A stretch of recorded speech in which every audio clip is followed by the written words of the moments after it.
มีไผเคยเป็นคือดาบอกการที่เฮาได้อยู่คนเดียวได้บอกหักตัวเอง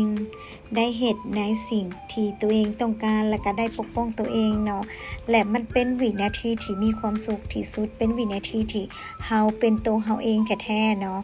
ดามานั่งเบิ่งตัวเองเนาะแต่ละมื้อแล้วก็ในการเฮ็ดเวียกทุกสิ่งทุกอย่างเนาะดาเคยใช้คำถามถามตัวเองว่าจุดที่ดาอยู่นี้มีความสุขแท้บ่เนาะและจุดที่ดาอยู่นี่นะดาสร้างพลังงานแนวใดดาตื่นมาแล้ว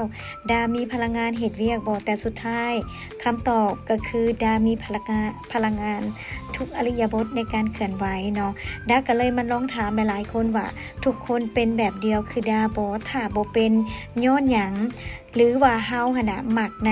เวอร์ชันเฮาเป็นแบบใดเนาะแต่สำหรับดามักเวอร์ชันที่ดาอยู่คนเดียวเนาะแล้วก็เฮ็ดเวียกเฮ็ดหยังก็มีองค์กรนั่นแหละแต่ว่าความหมายว่ามักใช้ชีวิตคนเดียวและมีการทบทวนมีการตั้งคำถามมีการถามตัวเองว่าสิ่งที่เราเฮ็ดนี่มันคือความสุขแท้